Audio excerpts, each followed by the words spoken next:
Hello everybody and welcome back. This is Rhian Osborne from Not Just Backs Osteopathy. So today I want to share with you a few little observations that I've seen over this lockdown and what people are coming in with. So let's get sharing the screen. So I've called it lockdown complaints. So as you know, I see a wide range of ages that are coming into the practice, and there's several of them that have a very similar reason why they are there. And here are our age groups. So the young adults, the teenagers, the secondary school pupils who are online schooling at home, and then we have the middle-aged bunch who probably have been doing a lot of work at home and having makeshift offices at home, being on the kitchen table or not having a proper chair or not having working from a laptop,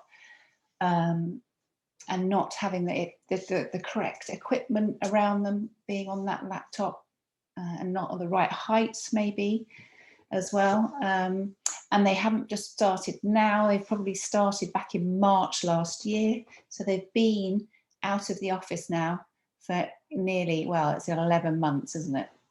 And then there's our seniors. So they've been suffering this lockdown in particular because it's winter, which doesn't really make you want to get out, and especially we had that cold snap where we had some snow and there's some ice, and obviously you don't want to get out and about if you think you're going to fall over and break something and end up in A&E at this time when there's been the virus about. So you can understand why people are inside. And then of course with the weather being worse, people aren't getting out gardening, whereas last March and April and May, people in their gardens doing lots of work and being really active.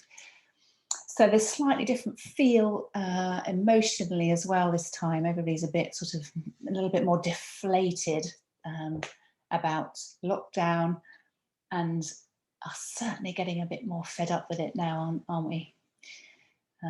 Now we've been in it since January. So let me talk about the aches and pains that have been coming in rather than our moods. So what links all these age groups is the sitting. The amount of sitting we've been doing in the last few months has increased, and that causes more aches and pains. So if we go to our young adults, they have been there online schooling. Now, normally when they're at school, they'll have their lesson and then they'll get up, move on to the next classroom. It's great. So you sort of move about several times a day between lessons, making you that little bit more active, changing where your body is in space and getting the muscles working, getting the blood flow going in and out of the muscles and in and out of the tissues, and brain as well. So it's great for them to move between classrooms. However, now when they're sitting at their computers, what they probably do in between lessons or actually during lessons is to pick up their phone, like this young lady here. And what is the classic phone, any type of phone or device, iPad, etc. that people are using, and their head goes forward, and they're there with their thumbs typing away. But what happens is that then changes the muscle balance in our neck. The front muscles here get shorter, and then the back of the neck muscles get longer. And when you're in that position, looking down, these neck muscles are then having to work really hard. They're contracting to try and keep, because the head is heavy, trying to keep the head upright. So these muscles are working but being stretched at the same time. So you get less of a blood flow going in and out of them. And that's what causes the aches. It's the toxins. The muscles can't get rid of their waste product. So you start aching. So long term though, they're nice and soft and pliable, teenagers. And okay, their postures adapt, but this is their posture that they're creating for their adulthood, because the spinal, there's a bit of cartilage left in our spines until teenage years, but that is starting to ossify now. And so it will just encourage that rounded posture in our spine as we go into adulthood. So it's really encourage your children to get up and move around, even if they're not into sport or doing any exercise. It's just movement, and get them off their screens for a bit. I know it's really hard. I have the same issues. So they're coming in with aches and pains and stiffness and dysfunction generally through this area here.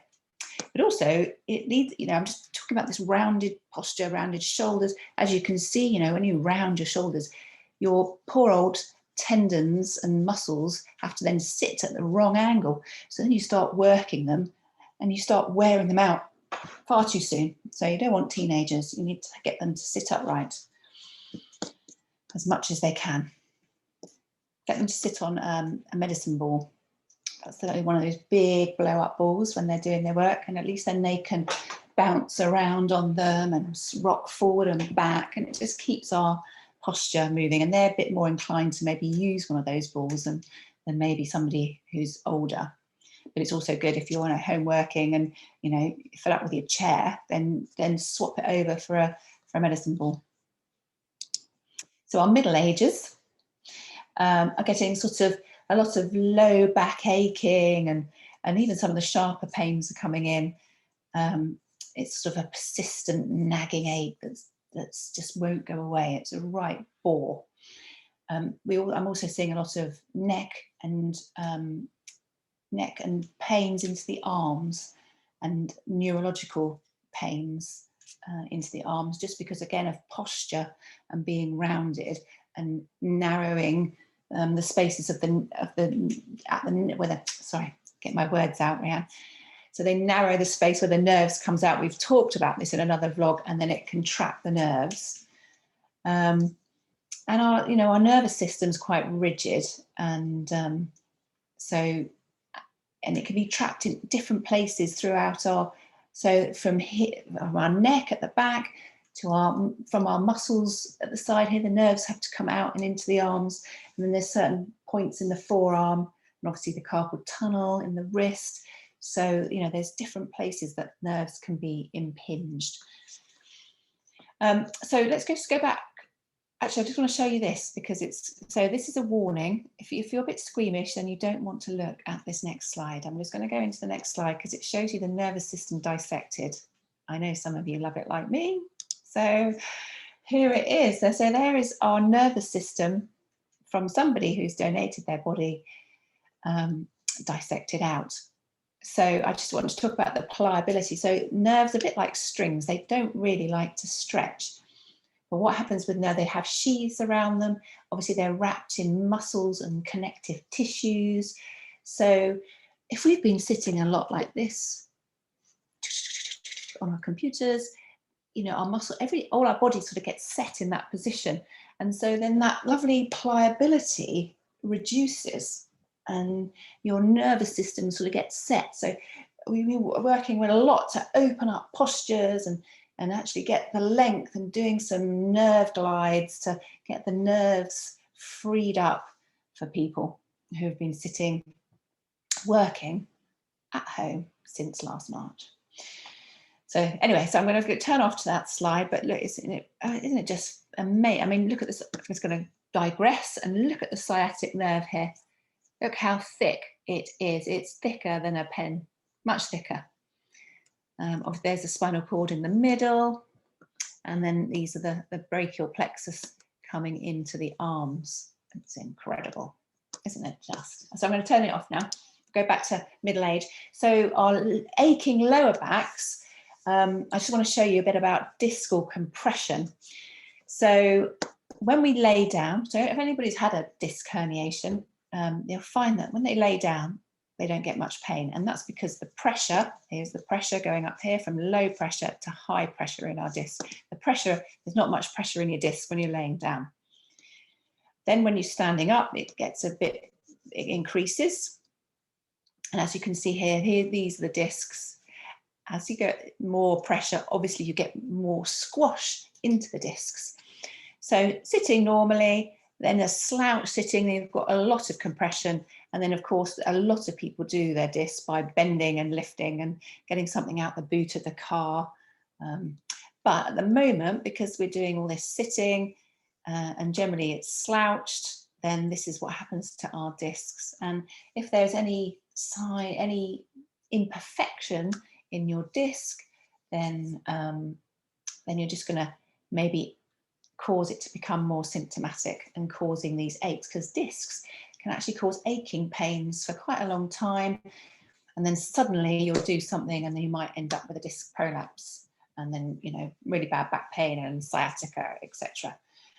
But the build-up for many people is sort of this nagging low back pain, aching pain that's persistent. So I'm going to skip through the dissected nerve and move on to our seniors. So our seniors are a little bit more worn out. I don't think that slide is that clear. So they have more wear and tear in their backs. Now, some people have coming in and not had much problem in the past, but because they've been doing a lot of sitting, then they're starting to get symptoms just from that compression. So if you think about that gradient of that graph from that previous slide, you get more compression in your disc and likely to cause some irritation. But also, as we get older, if you can see the facet joints at the back here, that one there, it's got like these little sort of cauliflower bits sticking on them. That's the wear. And, you know, they're down here. And what happens is when you're sitting, you put pressure through those facet joints, and then you can go to get up and you feel that pain and that discomfort, and you'll sort of have to then bend forwards for a bit before you can actually then move around, sort of walk about, and then slowly you sort of stand up, and that is the wear in the joints here. And that's why you might find that sitting you're quite comfortable, but it's that process of getting up and then moving around and being upright that you feel, and that's from that. So that's what we've been seeing with our senior citizens. And I just wanted to, lastly, before I disappear, is to show you this table, because this is quite interesting as well. It's age-specific prevalent estimates of degenerative spine imaging findings in asymptomatic patients. So this means that these people do not have any symptoms. And this is your 20s, 30s, 40s, 50s, 60s, 70s, 80s. So disc degeneration, you know, look, 37% of our 20-year-olds have some sort of disc degeneration. You wouldn't have thought it, would you? But we do start to wear out at, you know, a young age, and it just escalates as we get older. And as you can see with disc degeneration, it hikes up a lot between the ages of 40 to 50. And that's why we see a lot of this age group in practice. This is when they start. So the increased sitting, which is compressing our discs, is then at this age group that can then cause more issues. Facet degeneration, which was what I was talking about with our seniors, as you can see, then there's quite a massive jump, 60 plus. You know, it's only 32% of these individuals that they looked at 50, and then up to 60 was 50%. So you can see it's a facet wear is an aging thing. So there are a lot of people, you know, when they started using MRIs back in the late 80s, 90s, they started to see that people had discal problems or discal anomalies, injuries, degenerative stuff, and fissures and everything like that going on. But they didn't have any symptoms. So there's a lot of us going around with things in our spines that we don't know about. And that's why some people come in and say, oh, I can't understand that. Last week I was fine and I've never had any problems in my life. And then suddenly it's just come on. And it's not, okay, the pain's suddenly just come on because you've got to that point where it's annoying pain receptors, or that you've created an inflammatory response to occur in the body. But it's taken its time to get to that point. So that's, you know, I answer that question a lot. So, well, that's enough for today. I will then, hopefully next time, we'll bring you some little exercises that you can have a go at, and stretches and things between, so to get up from sitting and do a few stretches.